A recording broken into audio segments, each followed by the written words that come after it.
जुनैद और नसीर को जिसने मारा तुम उसका भी एनकाउंटर करोगे? नहीं करोगे तुम। इसलिए नहीं करोगे क्योंकि तुम मजहब के नाम पर एनकाउंटर करते हो। मारो जुनैद और नसीर के कातिलों को। नहीं मारोगे, अब तक एक पकड़ा गया, 9 गायब। नहीं करोगे। ये कानून की धज्जियां उड़ रही, एनकाउंटर नहीं। तुम कॉन्स्टिट्यूशन का एनकाउंटर करना चाहते हो। तुम रूल ऑफ लॉ को कमजोर करना चाहते हो। फिर कोर्ट किस लिए है? अदालत किस लिए है? सीआरपीसी, आईपीसी किस लिए है? जजेस किस लिए है? पब्लिक प्रोसिक्यूटर किस लिए है? अगर तुम फैसला करोगे कि नमस्कार दोस्तों, जनसभा न्यूज़ में आपका स्वागत है। आज हो चला है 15 अप्रैल। देश दुनिया की सभी फटाफट बड़ी अपडेट निकल के आ रही। पहली बड़ी खबर निकल के आ रही, कल अंबेडकर जयंती पर सोनिया गांधी ने मोदी सरकार के लगाई फटकार। कहा है देशद्रोही, आखिर क्या कुछ बातें रही, सब जानेंगे विस्तार से। वहीं अगली बड़ी अपडेट निकल के आ रही, बीजेपी में बागी तेवर बरकरार। टिकट नहीं मिलने पर 3 और विधायकों ने छोड़ दी है पार्टी। लगातार कर्नाटक चुनाव से पहले बीजेपी में मचा घमासान। अगली एक और अपडेट निकल के आ रही, नीतीश तेजस्वी के बाद अब राहुल जा मिले हैं उद्धव ठाकरे से। विपक्षी एकता पर हुई है खास बातें, सब कुछ जानेंगे। वहीं अगली बड़ी अपडेट निकल के आ रही है, अतीक चकिया भी जिंदा है। माफिया बोला मेरे कहने पर असद ने दिन दिहाड़े मारा था और मकसद था डर पैदा करना, सब कुछ जानेंगे विस्तार से। वहीं अगली बड़ी अपडेट निकल के आई, कर्नाटक चुनाव से पहले कांग्रेस ने जारी कर दिया अपना घोषणा पत्र, जिसमें महिलाओं को लेकर एक अहम एजेंडा बनाया जा रहा है। वहीं मुफ्त बिजली का भी ऐलान किया गया। अगली एक और अपडेट निकल के आ रही है, आजम खान के बेटे अब्दुल्ला को हाईकोर्ट से नहीं मिली राहत, सजा पर रोक से कर दिया गया इनकार। अगली एक और अपडेट निकल के आ रही है, भाजपा पर ममता का रहा तीखा बोल। कहा मैं ताजमहल से दूरियां नहीं बनाने वाली, यानी उन्होंने कहा कि मैं मुसलमानों का साथ नहीं छोड़ने वाली। सब खबरें जानेंगे विस्तार से। इसी के साथ आखिरी के बुलेटिन में बात करेंगे अतीक के बेटे असद के पोस्टमार्टम रिपोर्ट की, सब कुछ जानेंगे विस्तार से। लेकिन उससे पहले एक छोटा सा निवेदन, अगर आप हमारे चैनल पर हैं तो चैनल कर सब्सक्राइब, वेल आइकन जरूर दबाइएगा। देश दुनिया से फटाफट बड़ी अपडेट को पाने के लिए पहली बड़ी अपडेट निकल के आ रही, कल अंबेडकर जयंती पर सोनिया गांधी ने मोदी सरकार की लगा दी है फटकार। कहा है असली देशद्रोही तो प्रधानमंत्री जी हैं। देश के संविधान निर्माता डॉक्टर भीमराव अंबेडकर की जयंती कल 133वीं जयंती थी। इस मौके पर पूरा देश बाबा भीमराव अम्बेडकर साहब को याद कर रहा था। वहीं बता दें, यूपीए चेयरपर्सन सोनिया गांधी ने भी फिर मोदी सरकार पर हमला बोल दिया। उन्होंने कहा कि आज मोदी सरकार एक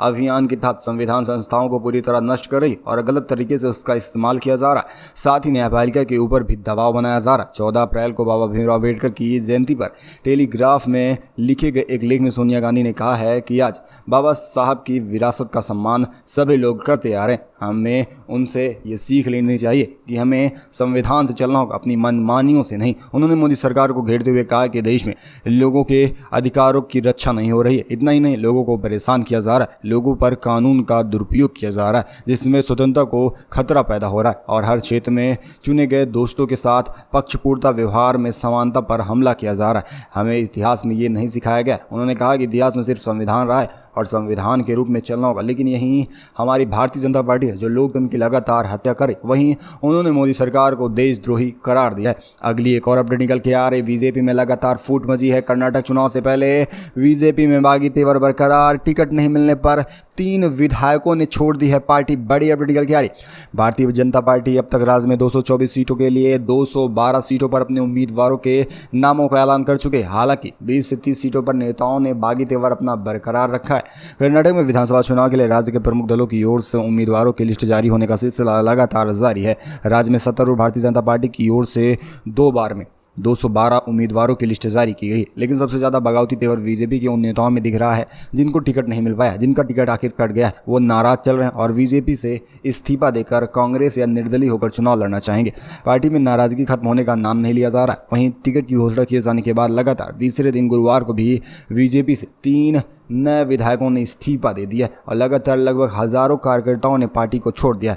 अगली एक और अपडेट निकल के आ रही है, नीतीश तेजस्वी के बाद अब उद्धव ठाकरे से जा मिले राहुल गांधी। मतोश्री में हुई थी विपक्षियों की बैठक। बड़ी अपडेट निकल के आ रही, कांग्रेस नेता राहुल गांधी महाराष्ट्र के पूर्व सीएम और उद्धव ठाकरे के बीच अहम मुलाकात हुई है। राहुल गांधी खुद मतोश्री पहुंचकर उद्धव ठाकरे से मुलाकात की है। लोकसभा की सदस्यता रद्द होने के बाद राहुल गांधी विपक्षियों को एकजुट करने के लिए हर संभव प्रयास करते नजर आ रहे हैं। 2 दिन पहले वह नीतीश कुमार और तेजस्वी यादव से भी मुलाकात किए थे। सूत्रों की माने तो राहुल गांधी मुंबई कल शाम को ही पहुंच गए थे और वहां शिवसेना नेता उद्धव ठाकरे से मुलाकात की और सांसद सदस्यता गंवाने के बाद राहुल गांधी का पूरा फोकस अब आगामी लोकसभा चुनाव में मोदी सरकार को सत्ता से उखाड़ फेंकना है और ऐसे में विपक्षियों का एकजुट होना काफ़ी ज़रूरी है। और इसी वजह से राहुल हर एक संभव प्रयास करते आ रहे हैं कि सभी विपक्षी नेता एकजुट हो भाजपा को सत्ता से उखाड़ फेंकना है।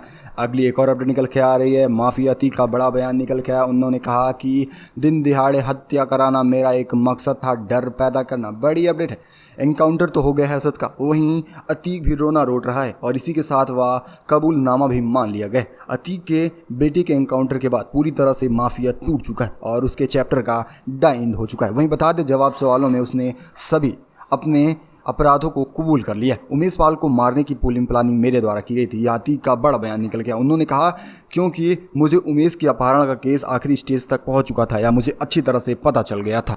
वह जिस तरह से खुले आम हमारे खिलाफ बोल रहा था उसका गलत मैसेज लोगों तक पहुंच रहा था। हमने तय किया कि अगर उमेश को दिन दिहाड़े मार दिया जाता है तो प्रयागराज में फिर से मेरा खौफ बन जाएगा, मेरा नाम आ जाएगा, इसलिए यह बड़ा फैसला लिया गया था।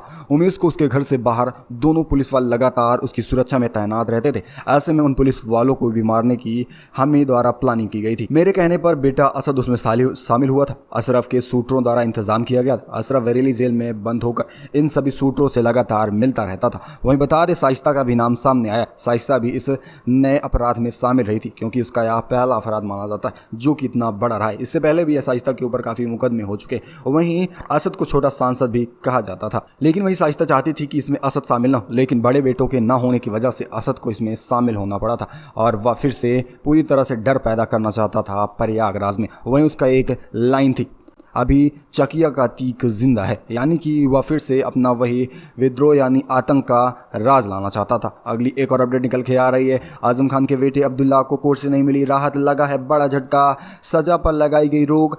इलाहाबाद हाईकोर्ट ने आजम खान के बेटे अब्दुल्ला आजम खान को मुरादाबाद न्यायालय द्वारा सुनाई गई सजा 2 वर्ष की थी और ऐसे में उस पर रोक लगाने के लिए लगातार वह सेशन कोर्ट में जाता रहता था। यह आदेश न्यायमूर्ति राजीव गुप्ता ने अब्दुल्ला आजम खान की याचिका को खारिज करते हुए अब्दुल्ला आजम खान ने सेशन कोर्ट के फैसले को चुनौती देते हुए याचिका दाखिल की थी। याचिका में सेशन कोर्ट मुरादाबाद ने 28 फरवरी 23 को लगभग आदेश जारी कर दिया था और चुनौती भी दी थी और इस सेशन कोर्ट में अब्दुल्ला आजम की सुनवाई पर कोई भी बातें नहीं हुई और इनकार कर दिया गया। उसे अब 2 साल जेल में ही रहने होंगे और यह एक करारा झटका रहने वाला है आजम खान को। इससे पहले यूनिवर्सिटी पर भी उसका डर सताने लगा, यानी पूरी तरह से सपा विधायक आजम खान का भी अंत अब नजदीक आता जा रहा है। अगली एक और अपडेट निकल के आ रही है, केजरीवाल मनीष सिसोदिया सत्येंद्र जैन को जहर की पुड़िया दे दीजिए, ईडी की जांच पर भड़के हैं आम आदमी पार्टी सांसद संजय सिंह। बड़ी अपडेट है, आम आदमी पार्टी के सांसद संजय सिंह ने शुक्रवार को प्रेस कॉन्फ्रेंस करते हुए प्रवर्तक निर्देशालय यानी कि ईडी द्वारा की जा रही आबकारी नीति मामले में जांच पर गंभीर आरोप और सवाल उठाए हैं। इस दौरान उन्होंने कहा कि इतनी ही दिक्कत है तो केजरीवाल मनीष सिसोदिया और सत्येंद्र जैन को जहर की पुड़िया दे दी जाए।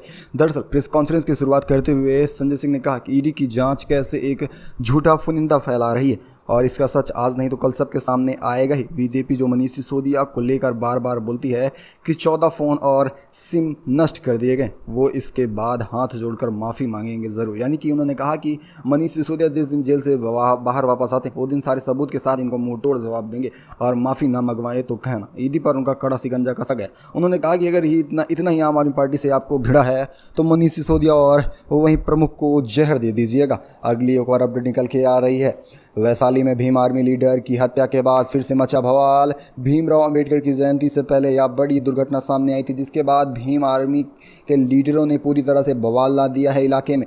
बिहार के वैशाली जिले में भीम आर्मी के नेता राकेश पासवान की गोली मारकर हत्या कर दी गई। शुक्रवार को लालगंज में तैनात पूरी तरह से माहौल तनावपूर्ण रहा था, वहीं पुलिस बल भी तैनात रही। परिजन राकेश पासवान का शव लेकर गाँव के बसंता जहानाबाद घाट के लिए निकले। इस दौरान समर्थकों ने 3 पुलवा चौक को कुछ देर के लिए जाम कर दिया था। इस दौरान समर्थकों ने जमकर तोड़फोड़ की और आतंक मचा दिया। राकेश पासवान की हत्या से गुस्साए लोगों ने रास्ते में पड़ने वाली सभी दुकानों और वहीं कुछ घरों में तोड़फोड़ की और इसी के साथ दुकानों में आग तक लगा दी। इस दौरान पुलिस फोर्स भारी मात्रा में तैनात थी और जमकर उसकी जवाबदेही की है, यानी कि राकेश पासवान के सभी कार्यकर्ताओं को पुलिस द्वारा मारा भेज दिया गया, यानी कि भीड़ को इतर बितर करने के लिए यह बड़ा कदम उठाया गया था। अगली एक और अपडेट निकल के आ रही, भारत को कल मिला है डॉक्टर भीमराव अंबेडकर की सबसे ऊंची मूर्ति का तोहफा। बड़ी अपडेट है, डॉक्टर भीमराव अंबेडकर की जयंती के मौके पर पूरे देश में कल हर्ष का महोत्सव रहा और वहीं बाबा भीमराव अंबेडकर की सबसे बड़ी मूर्ति का अनावरण भी किया गया। यह प्रतिमा काफ़ी ऊंची मानी जा रही है। तेलंगाना के मुख्यमंत्री चंद्रशेखर राव द्वारा यानी कल 125 फीट ऊंची बाबा साहब की मूर्ति का अनावरण किया गया, यानी कि 125 फीट ऊंची मूर्ति है और यह देश की सबसे ऊंची मूर्ति मानी जा रही, वो भी बाबा भीमराव अंबेडकर के रूप में। और यह मूर्ति हुसैन सागर झील के पास बनाई जा रही और यह दावा किया गया है कि यह 125 फीट ऊंची मूर्ति है और सबसे लंबी मूर्ति है। यह मूर्ति बेस से लेकर लगभग 175 फीट है, जबकि इसका 50 फीट का केवल सर्कुलर बेस ही बना, यानी बेस केवल 50 फीट का है और 125 फीट की बाबा भीमराव अंबेडकर की मूर्ति का अनावरण किया गया है। अगली एक और अपडेट निकल के आ रही है, बड़ी खबर। भाजपा नेता की बेटी अगर मुस्लिम से शादी करे तो उसे प्यार कहते हैं, अगर कोई अन्य बंदा करता है तो उसे लव जिहाद का नाम दे दिया जाता है। भूपेश बाघेल का पलटवार है बड़ा। बता दें, छत्तीसगढ़ के मुख्यमंत्री भूपेश बाघेल ने बीते शुक्रवार को भारतीय जनता पार्टी पर दोहरा मापदंड अपनाने का आरोप लगाया। उन्होंने कहा कि अगर भाजपा नेताओं की बेटियां मुस्लिम युवकों से शादी करती हैं तो उसे प्यार का नाम दे दिया जाता है, लेकिन अगर कोई और करता है तो उसे लव जिहाद दे दिया जाता है। यानी भाजपा यह संदेश खुद ही दे रही कि हम पूरी तरह से आम जनता को ही लड़ाते रहेंगे और खुल मिल बांट के खाएंगे। राज्य के बिलासपुर शहर में पत्रकारों से बात करते हुए भूपेश बाघेल ने यह बड़ा बयान रखा है। उन्होंने कहा कि जितनी भी सांप्रदायिक हिंसा भड़कती है उसमें बीजेपी के अलावा और किसी का हाथ नहीं होता। उन्होंने कहा कि खुद नेताओं के घर में ही देख लिया जाए, खुद की बेटियों की शादी वो मुस्लिमों के घर कर देंगे, लेकिन अगर और कोई करता है तो उसे सांप्रदायिक हिंसा के रूप में बरकरार रख उसे लव जिहाद करार दे दिया जाता है। अगली एक और अपडेट निकल के आ रही है, अतीक के बेटे असद के एनकाउंटर के बाद ओवैसी हैं भड़के। उन्होंने कहा कि दीवार फुटेज से कुछ समझ नहीं आ रहा है। असदुद्दीन ओवैसी यूपी के झांसी में गैंगस्टर अतीक अहमद के बेटी असद के एनकाउंटर पर सवाल उठा दिया है। ओवैसी ने कहा कि एनकाउंटर से किसी को इंसाफ नहीं मिलता है, इससे लोगों को देश के संविधान से यकीन उठ जाता है, इसलिए कानून को सत्ता में रहना काफ़ी ज़रूरी है। यह देश की ताकत है, बल्कि कानून पर ही देश को चलाना चाहिए। ओवैसी ने एनकाउंटर के लोकेशन और हेलमेट और फुटेज पर काफ़ी सवाल खड़े कर दिए। ओवैसी ने गुरुवार को कहा कि जब आपके पास आरोपी के खिलाफ सबूत थे तो आप उसको गिरफ्तार करते, सज़ा दिलवाते। मेरी भी गाड़ी पर गोलियां चली थी, तो क्या ये मतलब है कि उनका एनकाउंटर करा दिया जाए?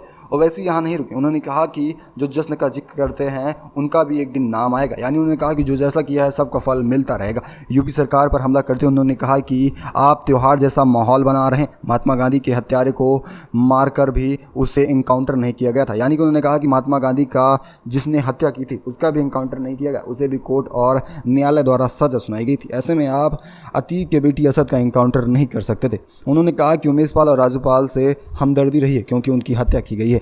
हम हत्या करने वाले का साथ नहीं दे रहे, लेकिन आप कानून के तहत सज़ा दिलाइए। हम सभी एनकाउंटर का विरोध करते हैं और आरोपियों को कानून के तहत सज़ा मिलनी चाहिए। इसका मतलब ये हुआ कि हम किसी माफिया या डॉन का समर्थन नहीं करें। उन्होंने कहा कि मैं अतीक का समर्थन नहीं कर रहा हूँ, लेकिन आप जिस तरह से कानून की धज्जियाँ उड़ाए हैं उसका समर्थन ज़रूर कर रहा हूँ। उन्होंने कहा कि न्यायालय अभी जिंदा है, कोर्ट अभी जिंदा है, तो उसमें जाकर सज़ा दिलाते और ये एनकाउंटर कर केस को क्यों क्लोज किया जा रहा है। अपनी राय कमेंट के माध्यम से जरूर दीजिएगा। इस बुलेटिन में बस इतना ही, मिलेंगे आपको अगली बड़ी अपडेट में। तब तक के लिए जय हिंद, जय भारत। अपनी राय बताइएगा, क्या सचमुच अतीक के बेटे असद का एनकाउंटर नहीं करना था, उसे न्यायालय द्वारा सजा दिलाना था? मिलेंगे आपको अगली बड़ी अपडेट। जुनैद और नसीर को जिसने मारा तुम उसका भी एनकाउंटर करोगे? नहीं करोगे तुम। इसलिए नहीं करोगे क्योंकि तुम मजहब के नाम पर एनकाउंटर करते हो। मारो जुनैद और नसीर के कातिलों को। नहीं मारोगे, अब तक एक पकड़ा गया, 9 गायब। नहीं करोगे। ये कानून की धज्जियां उड़ रही, एनकाउंटर नहीं। तुम कॉन्स्टिट्यूशन का एनकाउंटर करना चाहते हो। तुम रूल ऑफ लॉ को कमजोर करना चाहते हो। फिर कोर्ट किस लिए है? अदालत किस लिए है? सीआरपीसी, आईपीसी किस लिए है? जजेस किस लिए है? पब्लिक प्रोसिक्यूटर किस लिए है? अगर तुम फैसला करोगे कि गोली से इंसाफ करेंगे तो फिर बंद कर दो अदालतों को। जजेस क्या काम करेंगे फिर? कानून की बालादस्ती, रूल ऑफ लॉ रहना चाहिए ना? नहीं, आप तय करेंगे। अरे ये काम कोर्ट का है, आपका नहीं है। आप पकड़ो मुजरिम को। कोई कत्ल करता है तो सजा दिलाओ उसको, 12 साल 14 साल लाइफ दिलाओ, मगर ले जाकर घर को बुलडोजर से तोड़ देना, आसाम में लोगों को